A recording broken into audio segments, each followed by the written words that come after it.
যে গভীর নিম্নচাপটা তৈরি হয়েছিল বর্তমানে অনেকটা দূরে সরে গেছে আমাদের পশ্চিমবঙ্গ থেকে। বর্তমানে অবস্থান করছে এটা ছত্তিশগড়ের কাছাকাছি এবং আরও ধীরে ধীরে দূরে সরে যাচ্ছে। ফলে এর সরাসরি কোনো প্রভাব আমাদের রাজ্যে আর নেই। তবে নর্মাল মনসুনের কারণে, এটা মৌসুমি বায়ুর কারণে বা নিম্নচাপ অক্ষরেখারও কিছুটা প্রভাব রয়েছে। ফলে হালকা ধরনের বৃষ্টিপাত কন্টিনিউ করবে দক্ষিণবঙ্গের জেলাগুলিতে। প্রধানত হালকা ধরনের বৃষ্টিপাত, দু এক জায়গায় মাঝারি ধরনের বৃষ্টিপাতের সম্ভাবনা থাকবে আগামী 5-6 দিন। তারপর আবার কিছুটা বাড়ার সম্ভাবনা থাকবে 4 তারিখ থেকে দক্ষিণবঙ্গের জন্য। উত্তরবঙ্গের ক্ষেত্রে বৃষ্টিপাত বাড়বে, বিশেষ করে উত্তরবঙ্গের উত্তরের জেলাগুলো অর্থাৎ দার্জিলিং, কালিম্পং, জলপাইগুড়ি, কোচবিহার, আলিপুরদুয়ার। এই জেলাগুলো আগামী এক সপ্তাহ দু এক জায়গায় ভারী বৃষ্টিপাতের সম্ভাবনা রয়েছে। আর বিশেষ করে বৃষ্টিপাতের পরিমাণ আরও বেশির দিকে থাকার সম্ভাবনা জলপাইগুড়ি, আলিপুরদুয়ারের ক্ষেত্রে। এই জেলাগুলো দু এক জায়গায় ভারী থেকে অতি ভারী বৃষ্টিপাতের সম্ভাবনা থাকছে।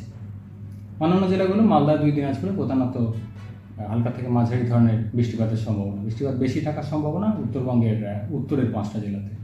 কলকাতা পার্শ্ববর্তী অঞ্চলের জন্য প্রধানত মেঘলা আকাশ থাকার সম্ভাবনা, হালকা ধরনের বৃষ্টিপাতেরই সম্ভাবনা বা 2-1 দিন হয়তো মাঝারি ধরনের বৃষ্টিপাতের সম্ভাবনা থাকছে।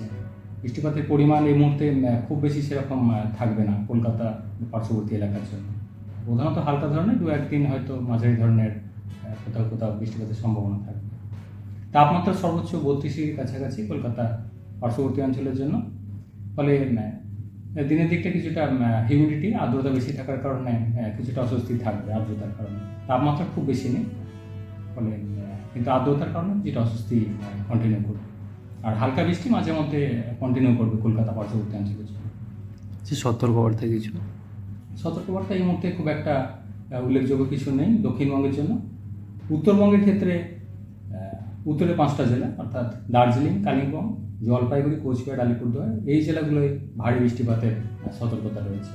পাহাড়ি এলাকায় দার্জিলিং, কালিম্পং পাহাড়ি এলাকায় ভূমিধসের কিছু সম্ভাবনা থাকছে। বৃষ্টিপাতের পরিমাণ আরও বেশি থাকার সম্ভাবনা, বিশেষ করে জলপাইগুড়ি, আলিপুরদুয়ার এই জেলাগুলো 2-1 জায়গায় ভারী থেকে অতি ভারী বৃষ্টিপাতের সম্ভাবনা রয়েছে।